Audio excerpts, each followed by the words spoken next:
इसलिए नहीं कि सागर बहुत दूर है,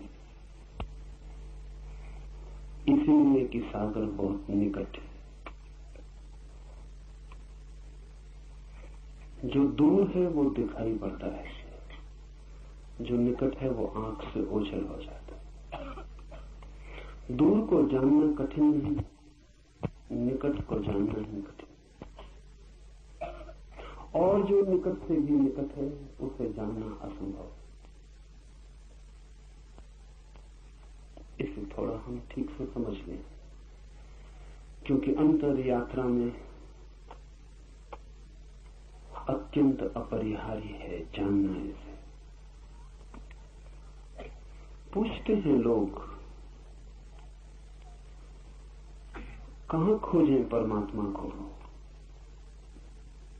पूछते हैं कि जो भीतर ही छिपा है वो भूल कैसे गया है? पूछते हैं कि जो इतना करीब है कि हृदय की धड़कन भी उतनी करीब नहीं, श्वासें भी उतनी पास नहीं स्वयं के, वो भी बिछड़ कैसे गया है? जो मैं स्वयं ही हूं उससे भी विस्मृति कैसे हो गई? और उनका पूछना तर्कयुक्त मालूम पड़ता है। प्रतीत होता है वे जो पूछते हैं ठीक ही पूछते हैं, और लगता है कि होना नहीं चाहिए था ऐसा। जो मेरे भीतर ही छुपा है उसे ही मैं नहीं जान पाता हूं, जो मैं ही हूं वो भी अपरिचित रह जाता है। तो फिर परिचय किससे होगा? पहचान किससे होगी? ज्ञान किसका होगा? जब पास ही छूट जाता है हाथ से तो दूर को हम कैसे पा सकेंगे? और ऐसा नहीं कि वो आज पास हो गया हो, वो सदा से ही पास है, अनंत अनंत काल से पास है। उससे क्षण भर को भी हमारा छूटना और दूर होना नहीं हुआ है। हम जहां भागे वो हमारे साथ भागता है, हम जहां जाएं वो हमारे साथ जाता है। नरकों में भी वो हमारे साथ यात्रा करता है, और स्वर्गों में भी, पाप में भी वो हमारे साथ उतना ही खड़ा होता है जितना पुण्य में। ये कहना भी ठीक नहीं कि साथ खड़ा होता है, क्योंकि जो हमारे साथ होता है उससे भी थोड़ी दूरी होती है। हमारा होना और उसका होना एक ही बात है। अगर ये सच है तो इस जगत में बड़ा चमत्कार हो गया कि हम अपने को ही खो बैठे।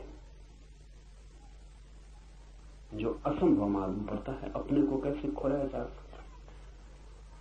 अपनी छाया तक को खोना मुश्किल है, हम अपनी आत्मा को खो बैठे हैं। ये कैसे हो सकता है? और ये हुआ है। उसके होने की घटना कैसे घटती है, वही इस सूत्र का सार है। इस सूत्र में प्रवेश करने के पहले इसके बुनियादी आधार समझ लें।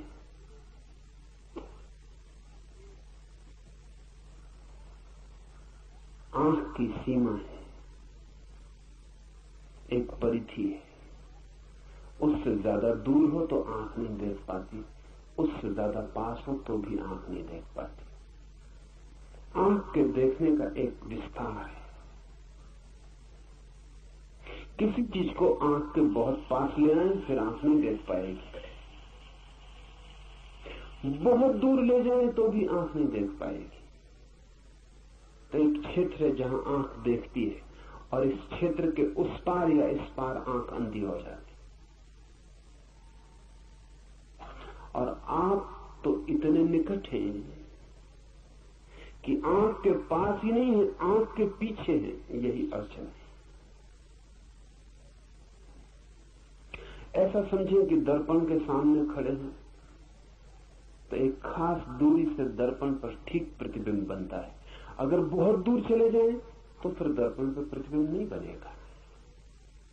बहुत पास आ जाए कि आंख को दर्पण से ही लगा ले तो प्रतिबिंब दिखाई नहीं पड़ेगा। लेकिन यहां मामला ऐसा है कि आप दर्पण के पीछे खड़े, इसलिए दर्पण पे प्रतिबिंब बनने का कोई उपाय ही नहीं। आंख आगे है, आंख पीछे है। आंख देखती है उसको जो आंख के आगे हो, आंख उसको कैसे देखे जो आंख के पीछे। कान सुनते हैं उसको जो कान के बाहर है, कान उसको कैसे सुने जो कान के भीतर है। आंख बाहर खुलती है, कान भी बाहर खुलते हैं। मैं आपको छू सकता हूं, अपने को कैसे छू?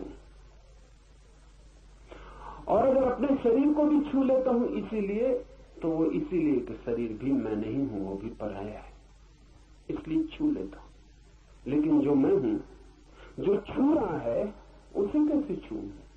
उसे किससे छू? इसलिए हाथ सब छू लेते हैं और खुद को नहीं छू पाते। आंख सब देख लेती है और खुद को नहीं देख पाती। अपने लिए हम बिल्कुल अंधे। हमारी कोई इंद्रिय काम की नहीं है। जिन इंद्रियों से हम परिचित हैं वो कोई भी काम की नहीं है। अगर कोई और इंद्रिय का उद्घाटन ना हो जो भीतर देखती हो,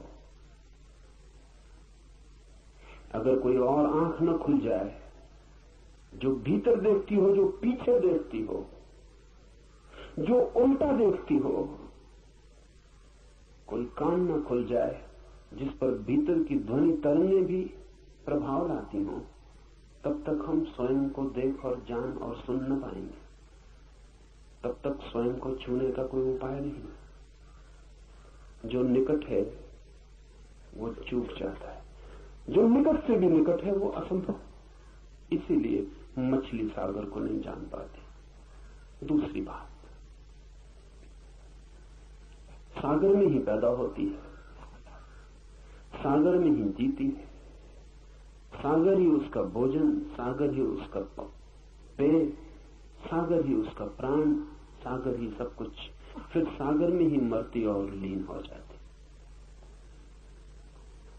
जानने के लिए मौका नहीं मिलता क्योंकि दूरी नहीं मिलती, फासला नहीं मिलता। मछली को सागर का पता चलता है अगर कोई उठा के उसे सागर के किनारे फेंक दे, तभी। ये बड़ी उल्टी बात हुई। सागर का पता तब चलता है जब सागर से दूर हो जाए। तो मछली तरसती है रेत पर, धूप में, तब उसे सागर का पता चलता है, क्योंकि इतनी दूरी तो चाहिए पता चलने के लिए। पैदा होने के भी पहले जो मौजूद था और मरने के बाद भी जो मौजूद रहेगा, और जिसमें ही पैदा हुए और जिसमें ही लीन हो गए, उसका पता कैसे चलेगा? पता चलने के लिए थोड़ी बिछड़न, थोड़ा बिछोड़ होना चाहिए। इसलिए मछली को सागर का पता नहीं चलता। किनारे पे कोई फेंक दे तो पता चलता। आदमी की और भी मुसीबत है। परमात्मा सागर ही सागर है, उसका कोई किनारा नहीं जिस पे आपको फेंका जा सके। जहां आप तड़फने लगे मछली की तरह, ऐसा कोई किनारा होता तो बड़ी आसानी हो जाती। ऐसा कोई किनारा नहीं, परमात्मा सागर ही सागर है। इसीलिए तो जो परमात्मा में किनारा खोजते हैं वो उसे कभी नहीं खोज पाते। जो परमात्मा की मझधार में डूबने को राजी हैं, उनको ही उसका किनारा मिलता है। किनारा है ही नहीं, खोजने का कोई उपाय नहीं। और किनारा हो भी कैसे? सब चीजों का किनारा हो सकता है, समस्त का किनारा नहीं हो सकता, क्योंकि किनारा बनता है किसी और चीज से। नदी का किनारा बनता है, सागर का किनारा बनता है किसी और चीज से। परमात्मा के अतिरिक्त कुछ और नहीं है जिससे किनारा बन सके। परमात्मा का अर्थ ही इतना है कि जिसके अतिरिक्त और कुछ नहीं। परमात्मा का मतलब कोई आकाश में बैठे हुए किसी व्यक्ति का नहीं है जो जगत को चला रहा हो। ये तो बच्चों की कहानियां है। परमात्मा से अर्थ है उस तत्व का जिसके अतिरिक्त और कुछ भी नहीं। ये उसकी वैज्ञानिक परिभाषा हुई। परमात्मा का अर्थ है समस्त, सर्व, सब कुछ जो भी है उसका कोई किनारा नहीं हो सकता है, क्योंकि उसके अतिरिक्त कुछ किनारा बनने को बचता नहीं है। इसलिए परमात्मा मझधार है, वहां कोई किनारा नहीं। जो डूबने को राजी है वो उबर जाता है, जो उबरने की कोशिश करता है बुरी तरह डूबता है।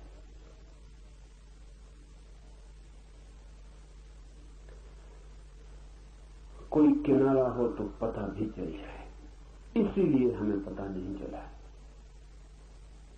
उसी में हम हैं, जिसे हम खोजते हैं उसी में हम हैं, जिसे हम पुकारते हैं उसे पुकारने की जरा भी जरूरत नहीं है, क्योंकि इतना भी दूरी नहीं है कि हमारी आवाज हमें जोर से पुकारनी पड़े।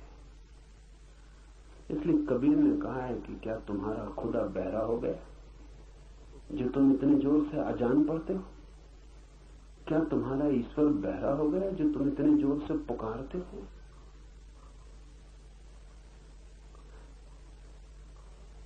इतने पास है कि आवाज देने की भी तो जरूरत नहीं। अगर मौन भी कुछ भीतर होगा तो वो भी सुन लिया जाएगा, इतने पास है। दूसरे को पुकारना हो तो आवाज देनी पड़ती है, खुद को पुकारने के लिए आवाज देने की भी क्या जरूरत है? दूसरे का तो तभी सुनाई पड़ता है जब शब्द ध्वनित हो, स्वयं का तो मौन भी सुनाई पड़ता है। इतने जो निकट है वही कठिनाई है। इसे ठीक से ख्याल में ले लें कि सत्य से हम इसलिए चूक गए हैं क्योंकि हम उसी में पैदा होते, उसी से बनती हमारी मांस मज्जा, उसी से निर्मित होती हमारी हड्डियां, वही है हमारा श्वास, वही है हमारा प्राण, वही सब कुछ है। अनेक अनेक रूपों में, अनेक अनेक द्वारों से हम उसी का जोड़ हैं, उसी का खेल। फासला बिल्कुल नहीं है, इसलिए स्मरण नहीं आता, इसलिए स्मरण असंभव हो गया है। इसलिए संसार तो बहुत दिखाई पड़ता है, सत्य बिल्कुल दिखाई नहीं पड़ता। संसार दूर है, जगह है दोनों के बीच में। इसलिए संसार की वासना जगती है। वासना का अर्थ क्या है? वासना का अर्थ है जिससे हमें दूरी मालूम पड़ती हो उससे दूरी मिटाने की कोशिश। वासना का अर्थ है जिससे हमें दूरी मालूम पड़ती हो उससे दूरी मिटाने की कोशिश। इसलिए परमात्मा की कोई वासना नहीं, क्योंकि दूरी ही मालूम नहीं पड़ती। या कभी कोई परमात्मा को खोजता भी मालूम पड़ता है तो झूठी वासना मालूम पड़ती। परमात्मा के नाम से कुछ और मालूम पड़ता। नाम परमात्मा का लेता है, चाहता कुछ और है। शक्ति चाहता हो, सिद्धि चाहता हो, धन चाहता हो, पद चाहता हो, कुछ और।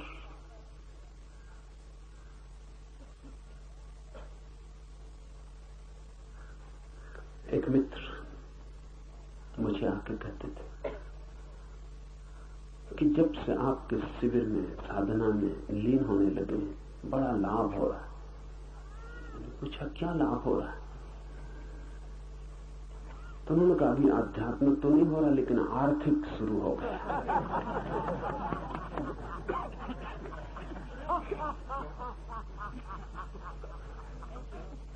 ठीक, आध्यात्मिक की इतनी जल्दी भी क्या है? टाला जा सकता, स्थगित किया जा सकता। आर्थिक तत्काल है।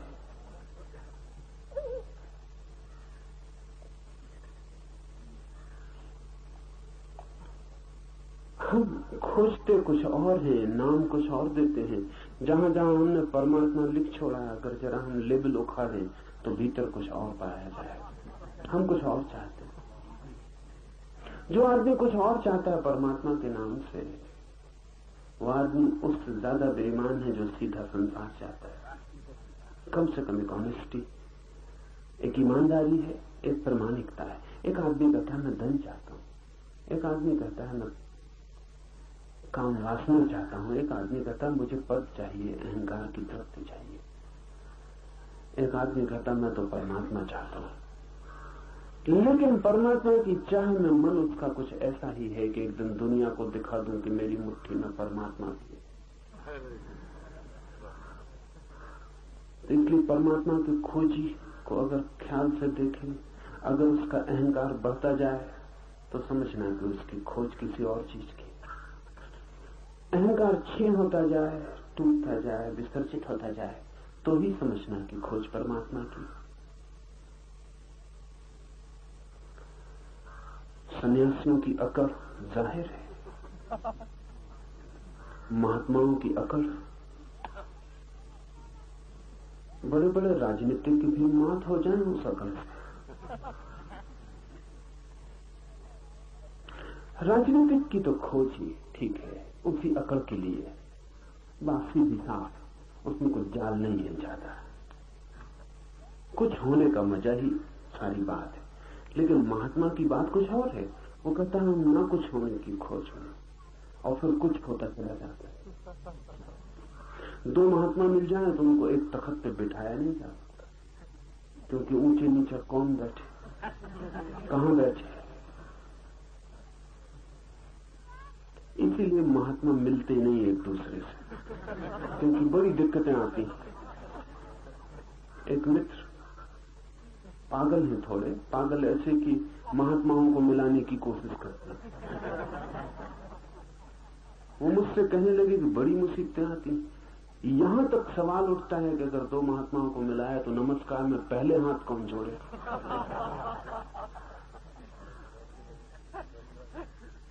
कठिन मामला। संसारी भी इतने संसारी नहीं मालूम होते, न भी जोड़ना चाहते हो हाथ तो भी जोड़ लेते हैं। मन में भला होता हो कि दूसरी पहले जोड़ता है, लेकिन फिर भी इसको छिपा के चलते हैं। अभद्र मालूम पड़ता है, लेकिन महात्माओं को अभद्र भी नहीं मालूम पड़ता। कुछ महात्मा तो नमस्कार करते ही नहीं, उन्होंने व्यवस्था ही बंद कर रखी है। वो सिर्फ आशीर्वाद देते।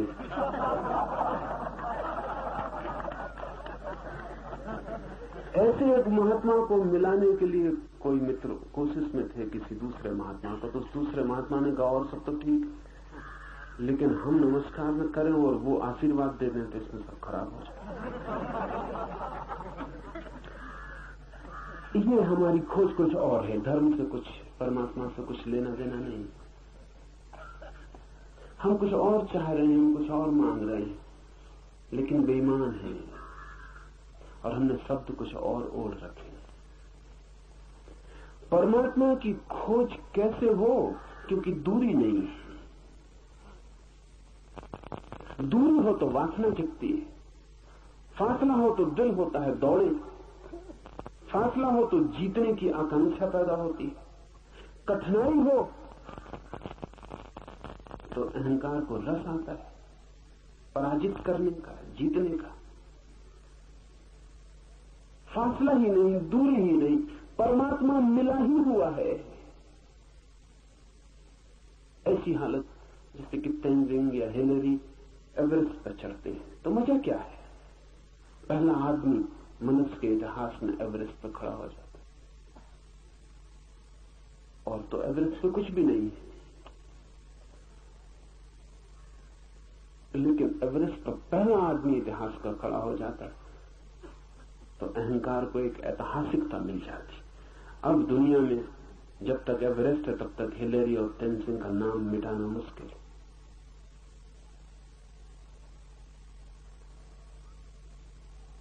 अभी चांद की इतनी दौड़ चलती थी, ये बड़े मजे की बात है कि चांद पर हम क्या छोड़ आए। जो गए वो ईसाई है, लेकिन जीसस की मूर्ति नहीं छोड़ा है,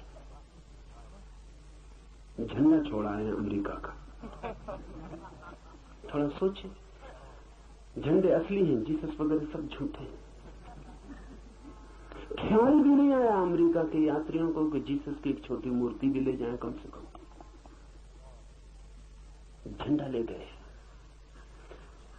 झंडा है असली आदमी का अहंकार। और जीसस का भी कभी काम ये नाम ले लेते हैं तब उसका मतलब भी झंडा ही होता है और कुछ मतलब नहीं होता। जब लड़ना हो, झंडा ऊंचा रहे हमारा, तब जीसस, राम, कृष्ण, बुद्ध सब आ जाते हैं। मगर उनका भी उपयोग झंडे से ज्यादा नहीं है। वो भी आदमी के अहंकार पर लगाई गई पताकाएं। चांद पर हम छोड़ आए हैं झंडे। आदमी इस आकांक्षा में लगा रहता है कि कुछ मैं कर दिखाऊं जो मैं ही कर पाऊं, ताकि मेरा मैं एक ऐतिहासिकता ले ले। पर अगर आप एवरेस्ट पे ही पैदा हुए हो तब बड़ी मुश्किल में पड़ जाएंगे, झंडा भी कहां लगाएं। आदमी परमात्मा पर ही पैदा हुआ है, वही है। आप वहां हैं ही, वहां से आपका कभी जाना नहीं हुआ। वही है आपकी भूमि जहां आप खड़े। इसलिए परमात्मा के पाने में कोई अहंकार की दौड़ नहीं है, गुंजाइश नहीं, कोई तरह का रस नहीं मालूम पड़ता। फिर परमात्मा की वासना ही ना हो तो अभीप्सा, प्यास कैसे जगे? परमात्मा की प्यास बड़े उल्टे ढंग से जगती है। इसे ख्याल में ले लें, क्योंकि उसके अतिरिक्त और कोई रास्ता नहीं। संसार की प्यास जगती है दूरी से, और अगर अलंघ दूरी हो तो आकर्षण भारी हो जाता है। और इसलिए संसार में जो चीजें भी पाली जाती हैं उनका मजा चला जाता है, क्योंकि दूरी खत्म हो जाती है। आप एक स्त्री को पाना चाहते थे, फिर पा लिया। आप एक मकान बनाना चाहते थे, बन गया। आप सोने का शिखर चढ़ाना चाहते थे अपने मकान पर, वो चढ़ गया। अब जो मिल जाता है वो व्यर्थ हो जाता है, क्योंकि वो पास आ जाता है, उसमें दूरी नहीं रह जाती।